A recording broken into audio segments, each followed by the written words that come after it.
call some sort of a carton and cut off the top. Then we need glue. Mod Podge works, or another kind of glue. Some people even use a spray glue. And then scissors, of course. With adult supervision only, an X-Acto knife works really well. For spreading the glue, we like to use some craft sticks. That's really handy. Next, when we're done with that part, we will need a handle. So I'm going to need some chenille stems. Chenille stems. Pipe cleaners. Pipe cleaners. And then, of course, wrapping paper. And we've got some here that's already pre-cut to the right size. But this is where the fun comes in. Lots of different kinds of wrapping paper. A few more supplies you need are a hole punch, and we're going to make some stencils, which is just some paper and then some designs. Here are a couple of different designs that we've done in the past. And lastly, a little window made out of cellophane. So here's the cellophane. I'm going to show you some that has snowflakes on it. You can really use anything.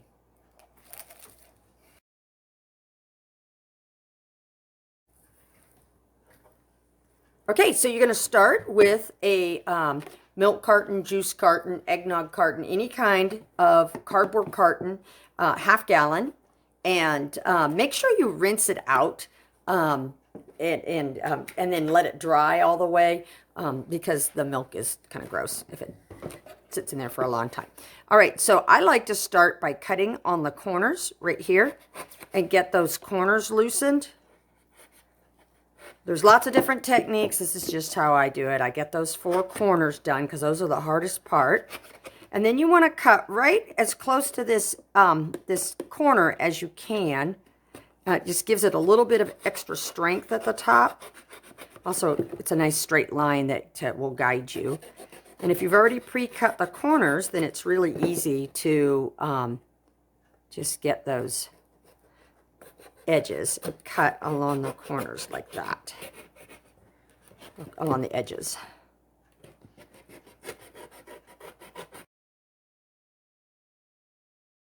All right, so your wrapping paper, you can do it one of 2 ways. You can have it about 9 by 18, and you'll line up the wrapping paper at the bottom right here. And you need enough wrapping paper so you can fold it in at the top. Or you could do a wider piece of wrapping paper and you can fold it up on the bottom like the end of a package. I've made hundreds of these and I like this way better. I'm using a craft stick to distribute the glue over the carton, and I'm doing it as thin as possible.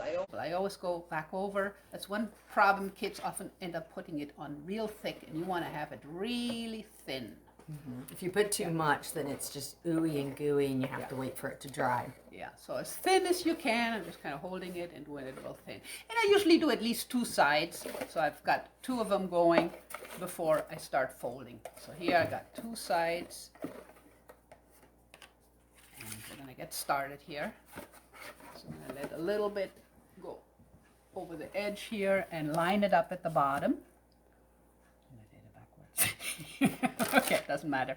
So I did it this way. Okay.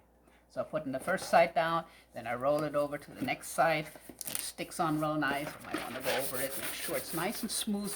This is how you prevent having lots of little pockets in there. Air pockets or glue pockets. Nice and distributed. Okay, now I've got 2 more sides to go. So we have a little bit left over for here, and now this time we're going to only put glue on half of it. Yeah. Oops. I'm sorry. It's best for you.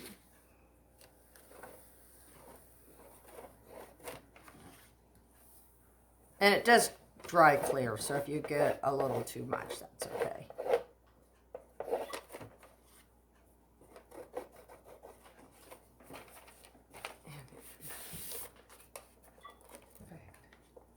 Let's just put a little right there. All right, looks good.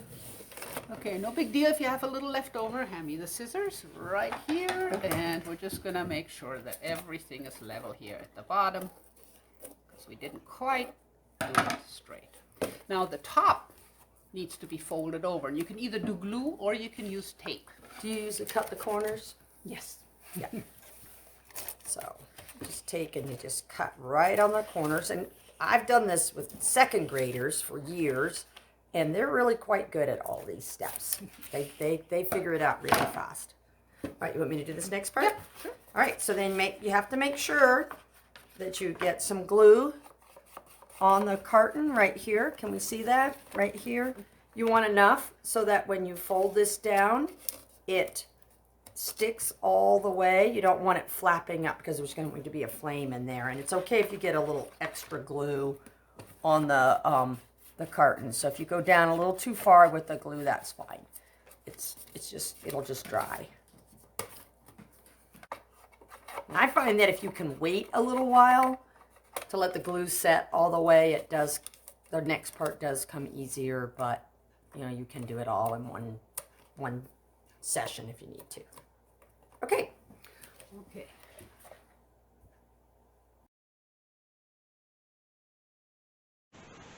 Okay, now comes the cutting of the windows.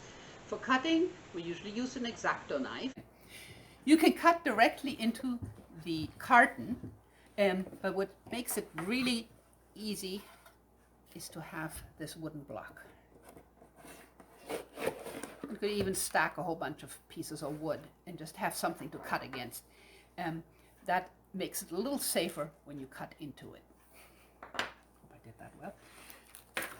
So what design are we going to put on here? Here is a design of a, oops, I did it the wrong way around.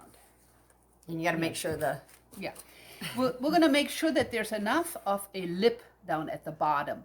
And that way, if you have sand in there or the flame itself, it just isn't going to come right out. So here I'm going to just do an outline. I just use a magic marker just to have something to cut against. And if you're doing it with kids, sometimes it's nice to Clip this on. clip that on. Hope that's not going to work. Yeah, we'll do that one. Clip it on, and then it holds it in place so when they're drawing the stencil, it doesn't slip out of place. And if they slip and go like that, that's no big deal because that's going to be cut away and you're not going to see it. All right, I actually like to stand up when I'm doing this. Then I can just really put my weight into it. Sometimes I'll do all the, make sure that blade's in there tight. Because you do have to put a little bit of force behind it. And I'm doing all these.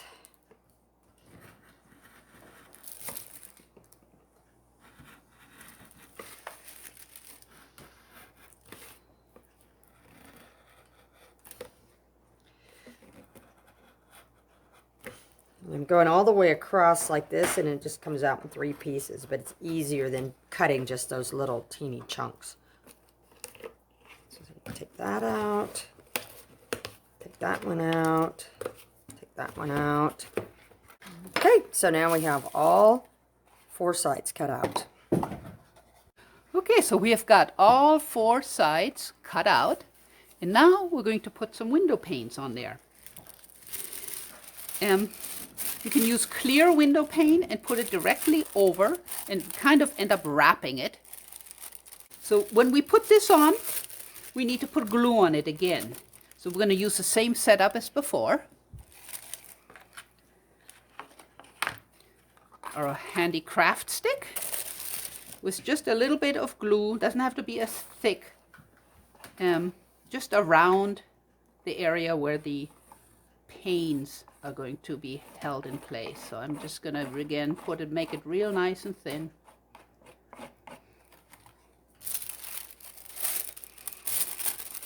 And there. This will dry clear.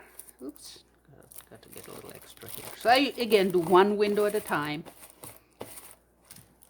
Turn it over to the next side. Apply glue again.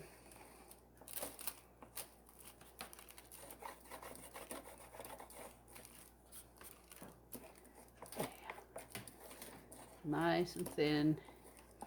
Let it dry.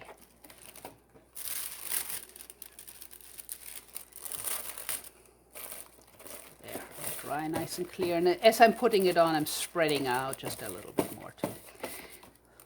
What's really nice about having these window panes is that way they won't blow out. If you put them outside, the wind can't blow out the candle that's going to be inside. The cellophane on your hand like this, and then you go in and you stick it up against the opening. The only problem with this is that kids tend to poke it, and then see like that, it pokes loose.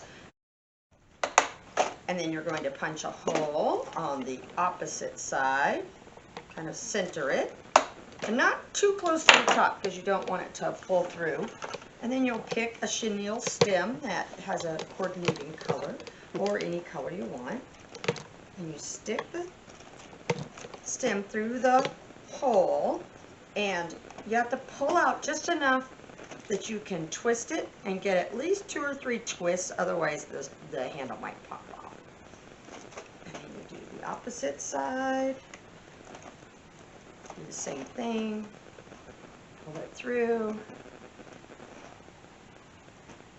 wrap it around, and now you have a handle to carry it. And then finally, you can put some sand in the bottom. It gives it a little weight at the bottom, and then it also doesn't fall over in the snow as easily.